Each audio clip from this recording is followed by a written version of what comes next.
Lumumba Congo Tafachi Beton Tango ekoki oyoyo Tango ango yango yo ekoki Tolanda kango Papa Stéphane Balamwange oh yeah.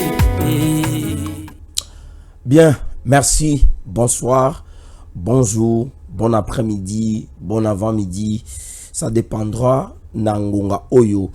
Vous allez nous suivre là où vous êtes. Vous êtes en Europe, vous êtes au Canada, vous êtes à Montréal, vous êtes aux États-Unis, vous êtes à Bangladesh, vous êtes en Asie, vous êtes en Philippines, vous êtes au Brésil, dans le pays de Rodrigo, dans le pays de Ronaldo, dans le pays de Ronaldinho, dans le pays de Vinicius. C'est un joueur du Real Madrid. Je ne l'ai pas souvent apprécié par son comportement, mais c'est aussi quelqu'un qui maîtrise bien les joueurs. Vous êtes en Espagne, sans oublier le pays de Lamine Yamal. Nous, les Barcelonais, nous vous aimons beaucoup et vous nous suivez à partir de Kinshasa. Je suis Monsieur Mara Bobola Mongbali. Je suis des territoires de Boudjala, dans le même village que mon grand frère que j'aimais beaucoup, Jean-Lucien Boussa Tomba, l'actuel ministre de portefeuille, à qui, entre guillemets, je sors de là. Alors, nous sommes encore là pour essayer encore de vous donner des informations, essayer de donner notre point de vue par rapport à l'actualité ou Ezakolekana Nambo Kanabiso. C'est vrai que Natangi ba message Nabino, na émission tout ça là qui lobby. Je vis les amis, les compatriotes. Il y a d'autres aussi qui m'ont écrit vraiment en privé. Ils m'ont demandé d'être prudent. Je vais vous dire que, chers compatriotes, nous sommes vraiment prudents et nous n'avons peur de personne. Aussi longtemps que nous nous sommes engagés dans ce combat pour pouvoir combattre pour notre pays, le pays que Lumumba a laissé, le pays que Bakanza, le pays que Baimbo, celui qui avait ravi le paix du roi lorsqu'il était en visite ici pendant l'époque de Mobutu, le pays de Tshisekedi Wamulumba, le pays de Thérèse Kapangala, le pays notamment de Rosimu Kendi, le pays de Tshisekedi Wamulumba, Tourbang de l'autre côté. Alors, nous sommes encore là pour essayer de vous informer. Yakoye Bamakambo Ezoleka. Ça continue toujours au niveau du palais de la nation. En dehors du palais de la nation, au niveau de l'OIA. Ça continue. Cette fois-ci, le président Tshisekedi a ouvert ce qu'on appelle le front diplomatique. Le front diplomatique que le président Tshisekedi a ouvert, peuple congolais, ça nous laisse à désirer. Apparemment, le voyage du président Tshisekedi, depuis qu'il est rentré en République démocratique du Congo, après ses soins à Belgique, même Ngamoko Marabobola, Naza komi tuna, et loko nini ba pesi Tshisekedi na niveau ya Belgique. Et minganga nini ba simba ki Tshisekedi. Le président Tshisekedi a bimi awa, tout en souffrant, tout maladif, accueilli na Belgique, à côté l'hôpital, minganga batali, na ba masini, batali na bangonga, balati basutani na bango balataka ya pembe, batali cholestérol, batali glycémie, batali tension, batali. Mais j'ai comme l'impression que en dehors, il y a des soins appropriés au Tshisekedi Azwaki, le président a vu sur Subilo comme sous Oyoyo, même ngai zako kam sangai. Peuple congolais, toko solo la, mikolo tobe taga système ya débord. Tozo kene maramu belete. Parce que ce tozo memabino na ba 50 minutes parfois, on essaie de payer à Bimali Banda ya masolo. Tolingi toza la précis, to pesi l'information, bo pesi l'analyse, nenge émission et les cas qui lobby. Nathalie ba commentaire, félicitations, ba insulte nde tolinga raté. Parce que toza batu oyo toza tata moko, toza mama moko. Toko swana pourquoi toza ko bunda pona nini. Opposition toza kondima yango, majorité loko la biso toza na au pouvoir, toza kondima yango, mais les insultes ezali biloko na biso te. Biso arme na biso ezalaka les arguments. arme na biso to benga ngo ezali la force des arguments, la force de parole, la force de la réflexion, la force des idées. Nous sommes à ce niveau. Et l'argument de la force, l'argument de la force, ezaba Corneille Nanga, ezaba Willy Ngoma, ezali Bahari Magie. Bon, non, ça la promotion na bangote. Ezaba Kagame. Je suis monsieur Marabobola, le capitaine de l'armée numérique. Tozana général Moko, Oyo Azalaka, capitaine ya armée numérique. Mais Jésus encore na évité. Pierrot Leblanc, Jésus Ankole na armée numérique, Azala Nani, Jésus Ankole, Azal major, Azali colonel, full, je ne sais pas. Moi, Marabobola, j'aime qu'on m'appelle le capitaine de l'armée numérique. Oui, bah capitaine, m'a esprit mabé. Pendant la rébellion, ce qui capitaine a yo, ah papa, au Samboy. C'est pas la tâche générale parce que Azako Kamba, bataillon, makambo belé, Aza peut dépasser, Azo il faut tout long à guerre et tout. Mais soko kwe na maboko capitaine. Yoka komba moto capitaine Mongbali. Ah la la la la la la. Et Seigneli va recruter les sous bangala et belé na armée. Et Seigneli ne toloba qui la fois passée tolobela makambo signe na biso. Mais oyo ezali kaka moi benga ngo Miss Girl avant to kota na sujet na biso. Nazo annoncer bino sujet. Ezali très fort. Ne quittez pas. Nazo annoncer bino sujet. En dehors ya makamutoloba ki lobi ya makambo ya délégation ya Union européenne au chef de l'État ya mbaki. Lelo lisusu kaka makambo ya diplomatie nazo annoncer bino. Mais la nanano oyebi na ba rébellion soki okbei na maboko ya ba capitaine Osamboy. Alors pourquoi na lobi ke esengeli chef de l'État na armée na biso batu oyo bazali na ba poste ba commande surtout na makamuza ba front et sengeli batia bangala. Pourquoi na zolo babo loin de moi idée à tribalisme parce que combo ya bangala ebangisaka combo ya bangala ebangisaka ça fait peur. Yoka ba combo ko ba général Mbuza Mabe, général Boboliko, ozomona général Nzeta Mbila, général Nzeta Lipela, général Bazobi, général Limbombolo, yoka koma moto Limbombolo, capitaine Mongbali, capitaine Mokua, tango Kagame azoka capitaine Mongbali, capitaine Mokua, ezo bangi sa ba Rwandais, babi oyo, en tout cas soka zubiso ako mongbaliser biso. Alors, Eza et Sengo, tous à la ensemble, peuple congolais, tous à kosolola lelo. Chers abonnés, téléspectateurs, à Tango Koki, toza kosolana bino masolobi bale. Oh ah, Marabobola, oyebi biso lisusu nini. Oui, na yeli bino makambo ya kitoko cette fois-ci, eza makambo oyo, eza ko pousser réflexion na biso musika. Est-ce que Pero tie système ya ndenge to sala wana? Merci beaucoup. Alors, na machine toza na Pierrot, notre jeune pasteur, nzambe ya pambola o Pierrot. Malgré que ba pasteur ya Kisasa bangonde bazako s'enrichir bandimi bazali ko s'enrichir. Pourquoi cette l'inadéquation? Pourquoi cette différence? Dans les églises, on constate beaucoup qu'il y a plus la bénédiction au sein des églises, c'est beaucoup plus le pasteur.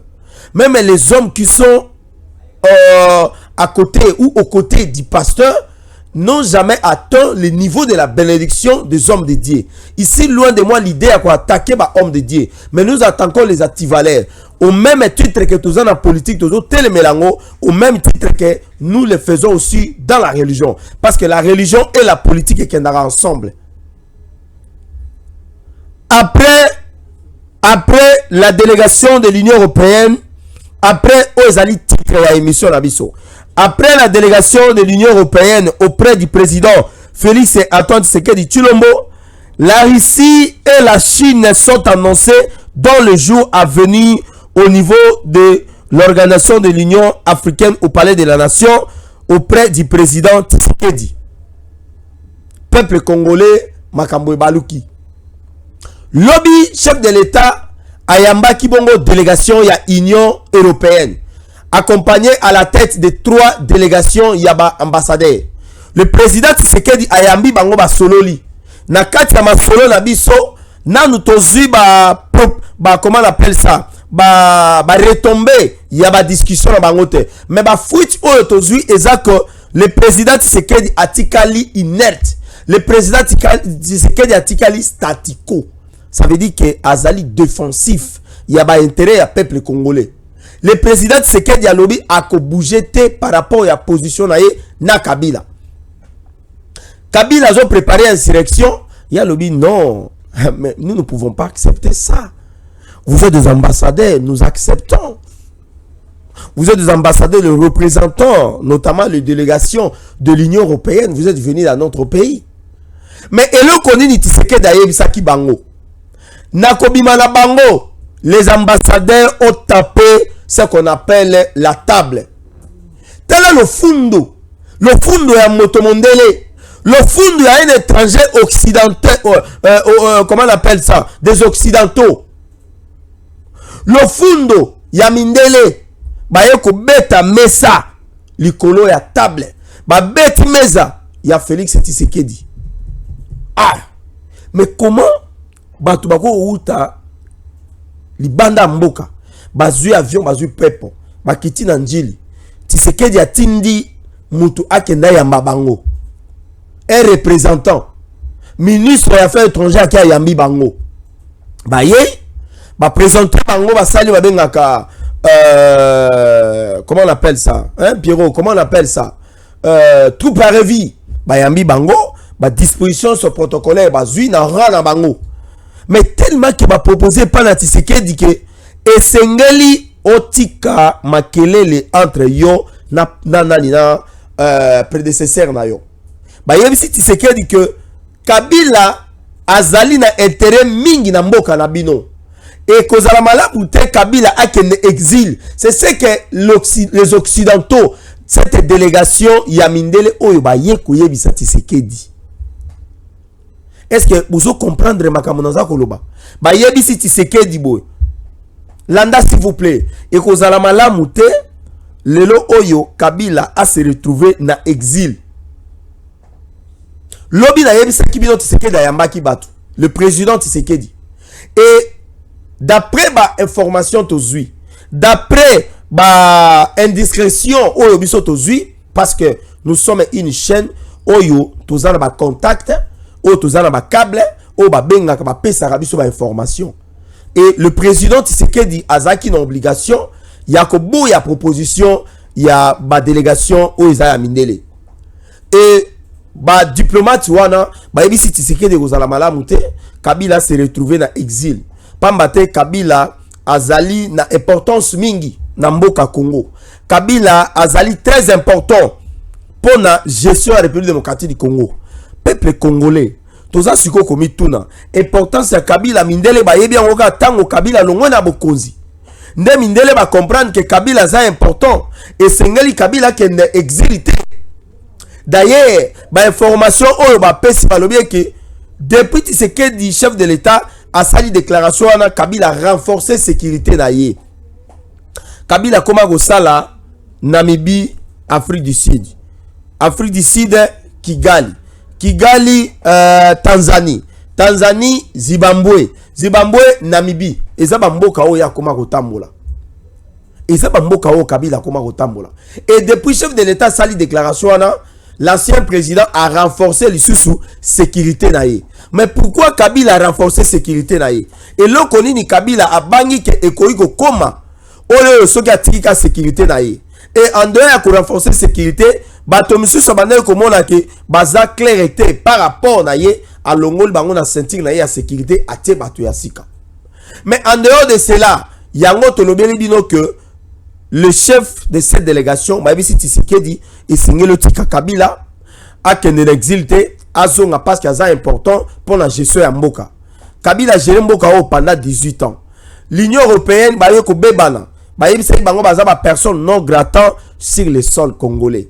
Babimisa bango ba misusu ba d'après ba information ba lobby, il y a eu certains ambassadeurs, il y a espace Schengen oyo ba kenda kaka boskizenga le terme kaka na ba sous-vêtements.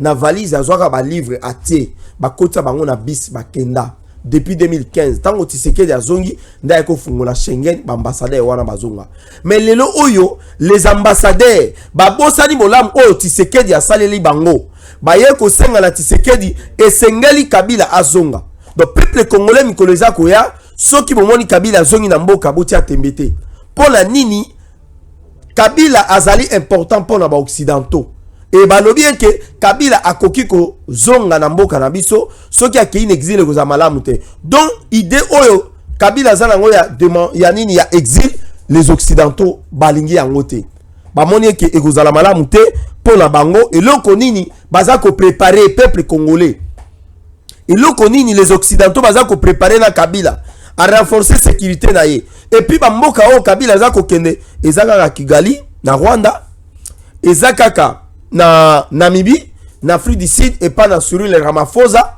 et puis na Mozambique. Ezaba mboka oyo tango ba bomi musée, ezaba mboka ezaki na ba agitation. Et ce sont le pays oyo ba accompagner qui musée pa zo bokonzi. Et loko nini ezako préparer si Kabila.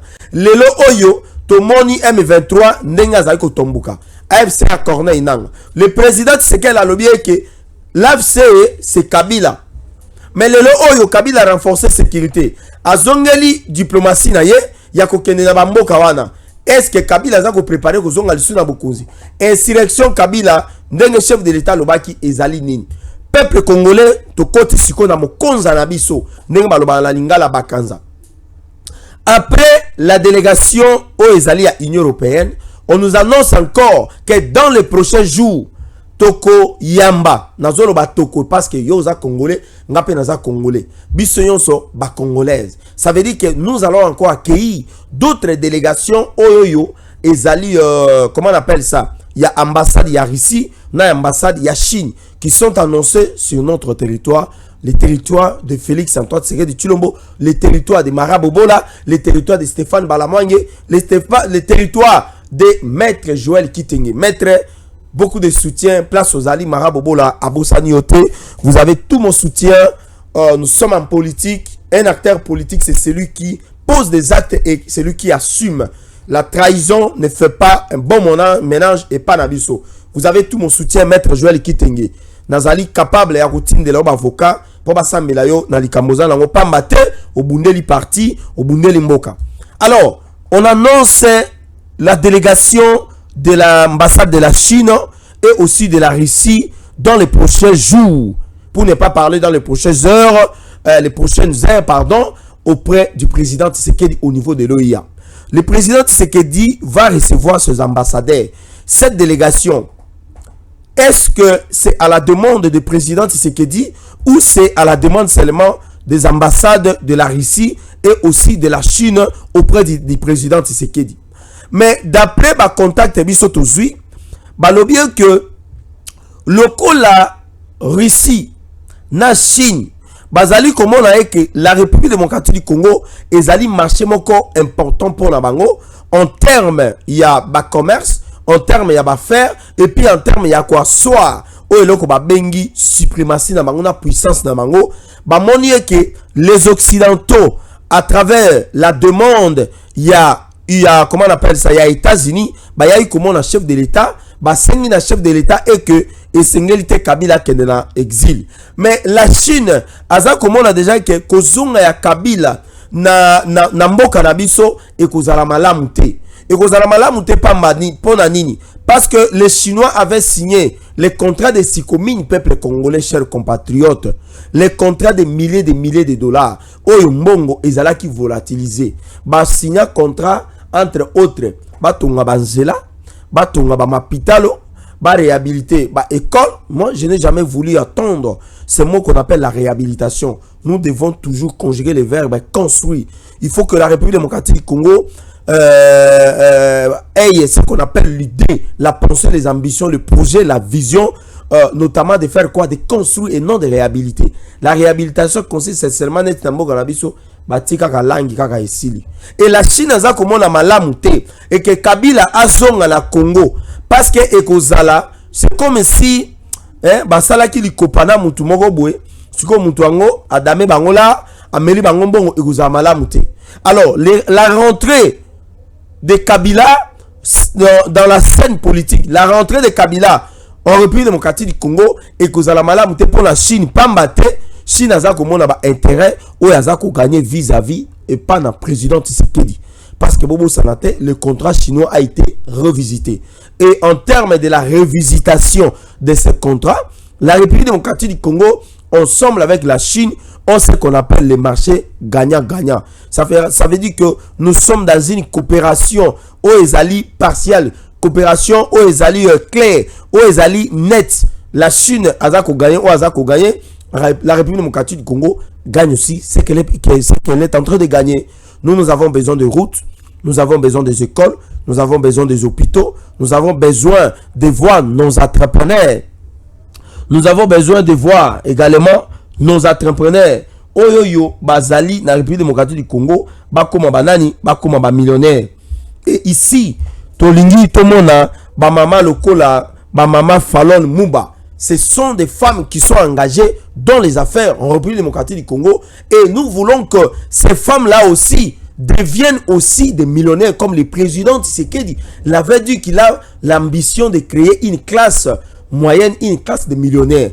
Est-ce que Maman Fallon Mouba, ceux qui sont millionnaires au Salamabe, Basso Bakendaka Batirki, Basso Bakendaka Bachine, Basso Bakendaka Émirats Arabes Unis, Tolingi tout le monde a bango pe bakoma nambon. Alors, la Chine Aza comme on a perdre le marché wana.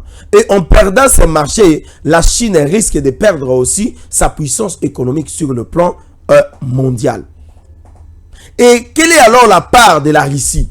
La Russie au niveau de l'Afrique, peuple congolais, sachez-le que la Russie est en train de chercher à vouloir étendre notamment ses puissances à travers les accords où Azali noué, Azali signé vis-à-vis dans certains pays africains. Le Cameroun avait signé un protocole d'accord ou alors un accord avec la Russie, Namakamo Etali Minduki, ou bengi les accords militaires. Bapesa bango Minduki, baluka moyen d'engeni bakoui ko s'épanouir sur le plan militaire. Le Burkina Faso avait signé, le Mali, Bamboka wana nyonso, ba signé na Gambie, excusez-moi aussi, oui, avec la Gambie, si je ne me trompe pas.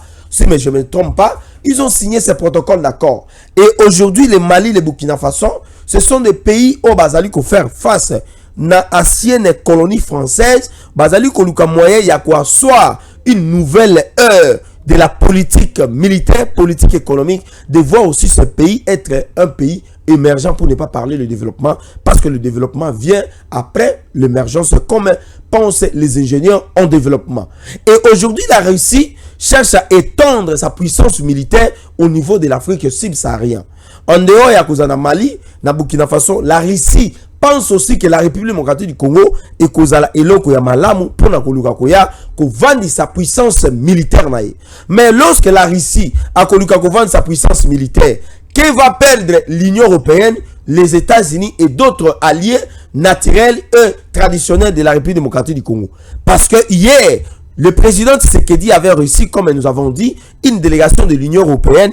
Baya na niveau ya Oya, Baya Koye Bisa Tshisekedi, un message avec des intimidations sur lesquelles, si vous n'allez pas permettre de mettre fin au conflit qui règne entre vous et votre prédécesseur, Joseph Kabila Kabange, et de laisser tranquille vaquer librement sa femme et maman Olive, qui est maintenant bloquée na niveau ya Lubumbashi, au service de sécurité balobi, maman Bimate, maman Zalawana.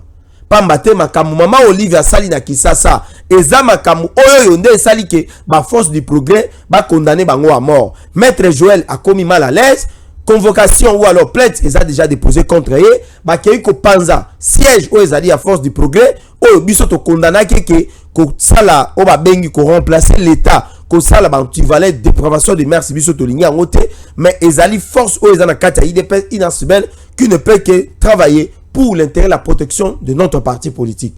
Mais les occidentaux, balingi bazongisa eloko bazongisaka tango babengaki Lumumba ou babengaka na table ronde. Bayebisaka Lumumba, vous serez le premier ministre.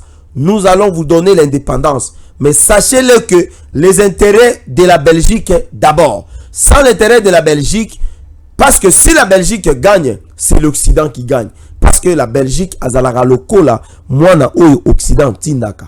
Et la France est là lokola tchakou ya Occident. Soko qui France azako loba. Yebara ke basi batini de la Belgique. Et le oyo la Russie azako luka ndengenini a gagné le terrain en République démocratique du Congo depuis quelques années. Oyo basako mona ke terrain est vide.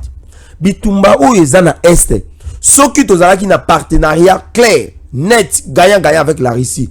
Peuple congolais mbele bitumba ne siesili. Parce que la République démocratique du Congo jusqu'à aujourd'hui, est-ce que tolaki si ba limite na biso pour na koluka ko défendre mboka? Combien de localités déjà occupées? Dis-moi Davita, le ministre de la Défense, qu'est-ce que vous faites à la tête du ministère? Combien de localités déjà occupées? Combien de territoires Oyoyo M23 za koluka ko conquérir jusqu'à présent? Et j'en prendrai que les M23 baza ko fout ça de Paco. Babana de ko fout ça Paco. Na munyere ekolo Congo. Mais en dehors ko fout ça Paco. Est-ce que population oyaza na Bunagana, oyaza na Kichanga, oyazali na Nyiragongo, oyazali na Rubaya, place au M23 à récupérer, est-ce que réellement ezali population congolaise? C'est comme ça que tu réfléchis. Parce que bango bazan objectif ya balkanisation. Il y a qu'à faire monter babengaka incitation à la haine tribale. Ba senga na ba yamulenge, ba déclarer ba senga na ONI a payé sa bango nationalité et puis va obtenir ce qu'on appelle la balkanisation. Voilà pourquoi moi j'ai déjà été toujours contre les tout soi-disant babengaka bango les tout congolais. Oyo baza na République démocratique du Congo, baza ko placer bango dans le gouvernement. Moi, je n'ai jamais partagé la vie du président Tshisekedi de placer les tout congolais dans le gouvernement Nabiso. Marabobo la Pukolobiango, oui, je le dis en connaissance de cause. Parce que ce sont les gens qui ne sont pas clairs vis-à-vis de notre patrie. Bazali tantôt rwandais, tantôt congolais. Il baza clarté. Les gens ont bazali ko réclamer ma belé. Comment beaucoup pèse bango ba ministère? Comment beaucoup pèse bango ba entreprise? Moi, j'ai été toujours contre. Proposition il y a chef de l'État, il y a Kolobaye que les tout congolais, bazali ba congolais. Non. Le peuple congolais, à travers ces tribus, à travers ces intini, 454 tribus, 250 ethnies, la République démocratique du Congo n'a jamais connu ce qu'on appelle les tout congolais exatés.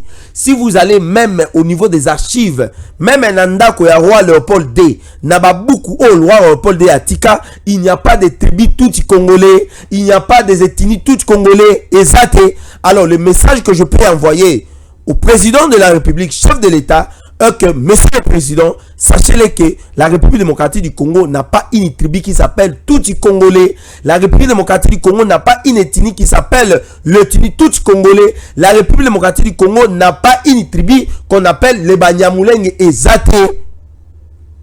Nous avons les Bangwaka, nous avons les Bangwandi, nous avons les Bambouza, nous avons les Bangombe, nous avons les Balikao, nous avons les Luba, nous avons les Tetela, nous avons. Mais pas les Tutsi Congolais, pas les Banyamulenge et pas aussi celui qu'on appelle, je sais pas moi, le FDL Bazakate. Peuple congolais, local la Russie a monnaie que Ezali Malam Ponaye, il y a qu'à profiter. Dans les jours à venir, beaucoup de la délégation, il y a ambassadeur à Russie à Koya na Congo. Et tant que Koya, tu peux sabino ma information comme tu es sabino toujours. Mais arriver naïe et que vous allez arriver mon corps de manière discrète.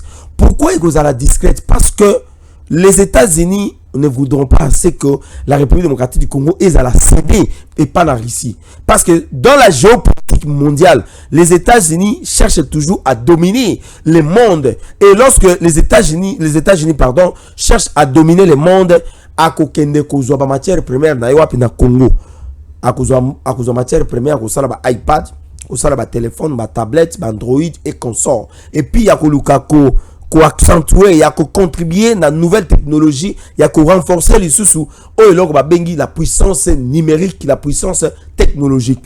Pourquoi pas la puissance militaire, il y a ko créer et là ba bengi ba missile, et là ba bengi ba avion de chasse, et là ba bengi bi bundeli ba teni et consort. Et ça ko uta na République démocratique du Congo. Mais t'as la contradiction. République démocratique du Congo a ça ko produit ba matière, mais nous sommes incapables. Les République démocratique du Congo, nous n'obtenons même tozali atteindre 20 avions de chasse.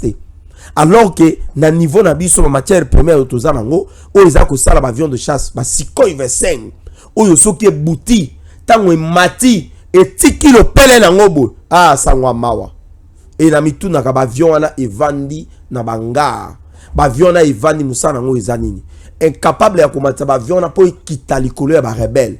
Qu'est-ce qui se passe? Nazo lukana botika ngana no na kanisa ndenge Jésus ankole alobaka na DG Stéphane Balamwange nazo la kati ya ko kanisa. Pourquoi les Sukhoi 25 eza komata te? Tala lelo yo ambassade ya Russie, délégation ya ambassade ya Russie na ya Chine eza annoncé dans les prochains jours. Baya kokuta na Tshisekedi. Baya bisa Tshisekedi avec un message. Landa message oyo ambassade ya Russie na ya Chine bakoya nango. Bakoya na message nini? Est-ce que bakoya na message ya koya pe koloba ke lokola ndenge moko Union européenne basengaki ke Tshisekedi atika Kabila zonga. Soki Tshisekedi atiki Kabila zongi te bakoya bisa FMI, Banque mondiale ba pesa biso lisusu misolo te ndenge ba mesala ko pesa. Soki ba pesa biso misolo te bokomona moyen gouvernement na biso sa musala ezate mo ba futa ba lakise ezate pour la nini tozwa makanisi na biso tutiango likola ba FMI alors que ce sont des institutions qui n'appuient jamais le processus de développement. Pourquoi je le dis, aucun pays au monde a besoin de développement à partir de la Banque mondiale na ya FMI. Moto a déficit mbongo avec intérêt. D'ailleurs, ba mbongo ba déficit ba intérêt et ça la eloko moroté. Oui. Moto a pesi mbongo ya intérêt. Mbongo wana ezanga o sombi chemise, o futi nyongo, o futi ndako bi esili. So tiango na mbongo, mbongo wana ekendaka liboso te. Mbongo wana ekendaka liboso te. Dans les jours à venir, les ambassadeurs ya Chine na ya Russie auprès du président bakoya na message eza moko landa bakoya bisa Tshisekedi, nous réitérons notre soutien indéfectible et notre collaboration militaire avec vous. Dans les prochains jours, dans les jours à venir, nous allons vous renforcer sur le plan militaire, sur le plan matériel et sur le plan même en homme. Parce que tout le monde a qui sima ya mokonzi mboka, tout le monde moi bâtiment bazana ba couleur ya pembe. Oui, le président avait renforcé sa sécurité. Le président a renforcé sa sécurité. Même si Mobutu, il y avait des gens au bazalaki, oyo bazalaki ba mercenaires, mais bazalaki ndeko mona na te. Même si Mamouze, il y avait des mercenaires. Pourquoi Madame Bobo le bien? Oui, mais bah Abiariman, excusez-moi, comment on appelle le monsieur là, c'est qui? Celui qui a été ministre des Affaires étrangères. Il y avait des militaires rwandais, il y avait des militaires ougandais, au Bazaki Sima Kabila. Mais Kabila aussi avait sous-traité la sécurité à son époque. Même Joseph Kabila aussi avait sous-traité sa sécurité. Au Monika Motomoindo, il y a le vite, oh, il y a Congolais. Jésus encore les maramos au monde. Donc, au Monika Motomoindo, vite, il y a Congolais. Des Rwandais tout fait, des Ougandais et des Namibiens. Bazaki Simaye, bazo protégé. Donc, on y a que le président a sous-traité sécurité naye. Pour na koluka moyen, il y a quoi empêcher l'armée na biso mata. Nous soutenons toujours notre armée. Mikoleza Koya, la Russie, la Chine sont annoncés na OIA. Et président Tshisekedi, d'après ma information, tout ça nango, azana esengoya Koya Mbabatouana. Parce que président Tshisekedi a tikali catégorique, statico. Alors je ne bouge pas. Je ne bougerai pas. Kabila, il faut atika la kuna, atika ko soutenir AFC, atika ko préparer insurrection. Et d'ailleurs, le président Tshisekedi a lobby, attention. Attention, Maï o izalaka kimia, Maï wana izalaka na bozindo. C'est comme ça il a dit aux occidentaux. Mais vous voyez, le président Tshisekedi Mikolo aza homme ba français après ko beta escarmouche, a outo beta Mikolo bordeline. Babi Kabou ya pe azu bordeline na Sainte-Anne à travers la CDP, azu bordeline ya Souka. Peuple congolais, deuxième sujet na biso na kolobaka mukin. Na ba mukete pero pesanga ata moi 2 minutes car s'il vous plaît, 2 minutes. 2 minutes. Peuple congolais, Mikoleleki, banosaki biso que bakanga ki frontière na biso na Zambie. Mais eloko nini esali ki bakanga frontière. Boyebi yango que le Rwanda avait signé un protocole d'accord, une série de protocoles d'accord avec la Zambie. Zambie a payé Mabele. Le Congo-Brazza avait aussi signé une série de protocoles d'accord et le Congo-Brazza a payé ça qui est Mabele. L'Angola a Zupe Mabele a payé na Rwanda. Mais pourquoi ce trio aux côtés de la République démocratique du Congo parmi nos frontières, nos voisins les plus proches? Oyo tout ça qu'on partage dans bango ba frontière. Mais pourquoi ça qu'on kende ko céder Mabele pas na Rwanda? Ou ça qu'on agresser biso na est. Déjà na est Rwanda ça qu'on agresser. Koto bazo pesa Mabele et ba Mabele baza ko pesa ye. Ezaka ba Mabele tout ça na bango na ba frontière. Et loko nini oyo ba pays wana baza ko préparer contre la République démocratique du Congo et contre le régime ya Tshisekedi. Soki Brazza a pesi nenga pesi, Angola a pesi, Zambie a pesi, Tanzanie a pesi, Burundi a pesi, Ouganda a pesi, Centrafrique a pesi. Mais papa, nous sommes siégés. Vous avez dit que balingi biso, ils ont sentir koti yawa, et bandi yawa, ils ont kende mokaba, tiyo suduka bongba ekutani. Et sengeli, le chef de l'État a retravaillé les sources diplomatie na ye. Et sengeli président Tshisekedi, to kende pe kozwa mabele pe na bamboka wana. Kaka esika Rwanda zuma bele, biso pe to zuma bele. C'est ça la politique de la diplomatie réciprocité. Oh, ezali ya réciprocité.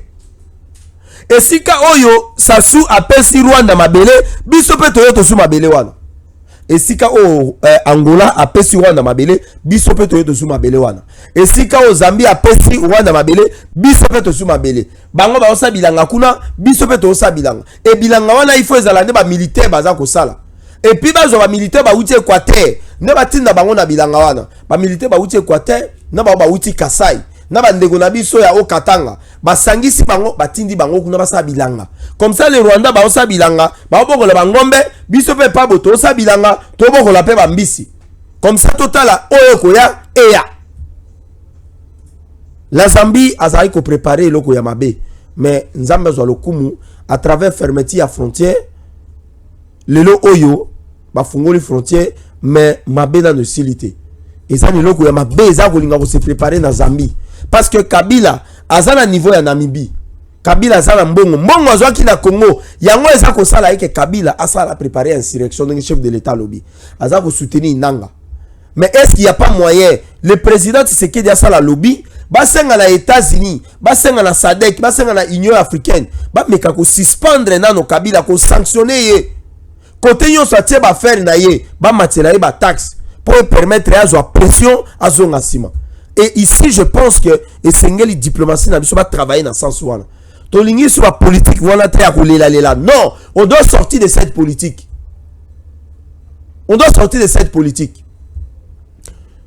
IDPS, Toyoki, secrétaire général a lobby que Makambo Salami na Sainte-Anne, c'est une vaste blague. Hier, Azala on a signature, jusque là, va retirer Yangote. Mais Toyoki, c'est secrétaire général que de la même manière, CDP, c'est de la même manière, CDP, à l'uki moya au Kitaïwana. Et loko, et le Kitika est zate. Les lots où vous êtes à la tête de l'UDPS, c'est par rapport à combat à CDP. Je salue le combat où mais c'est rapporté na Koti, na président à CDP, na docteur Etel Longondo, président à Missi, na actuel secrétaire général AI, mais CDO, Bizoubou, Bilola, Bazali Komene, pour la Koluka Kozong, sa ordre. Tous nos collègues du parti, nous vous respectons. Nous vous respectons, chers collègues, camarades combattants et combattantes, nous vous respectons. Mais sachez-le que l'honneur de l'IDPS, c'est aussi l'honneur de la mémoire de Tshisekedi délimité. L'honneur de l'IDPS, c'est aussi la mémoire, l'honneur de Félix-Antoine Tshisekedi Tshilombo. Nous ne voulons pas voir notre parti politique disparaître comme l'RP, comme PPRD et consorts. Merci beaucoup, Tokutani, Mikoleza Koya. Bobo Sanate, ko s'abonner, Bobo Sanate, ko commenter, ko insulter, ko fingate, Bobo Sanate, ko aimer, de Tokutani, Mikoleza Koya. Mbotranga et pas ma branamiste, nyonso ya mokili. Que le Seigneur vous bénisse. Je vous aime beaucoup. Nabo Santé, mon pasteur Carlos Kalala. Et je vous dis que le Seigneur vous bénisse. N'oubliez pas de défendre le message du temps de la fin. Le précieux message que le Dieu Tout-Puissant a envoyé un homme dans cette heure des hommes avec un message précieux. Et aujourd'hui, le diable, le monde entier, le monde des ténèbres aujourd'hui n'arrive pas à faire face à ces messages. peu importe les envoûtements, la diabolisation pour pouvoir déranger le message du temps de la fin, ça ne passera pas. Nous sommes les croyants du message du temps de la fin. Même moi et notre ex-secrétaire général Augustin Kabouya, que le Seigneur vous bénisse, nous sommes les croyants du message du temps de la fin. Et nous allons faire honneur de ces messages. Merci beaucoup. Et Kolo Apambola Bino, Bino Yosoba Congolais, nous sommes unis. Tata Moko, Liboki Moko, pour tout télémela, Banguna Nabiso, Barolo Nabisote. Merci. Ciao. Tangwe Kokio, yo.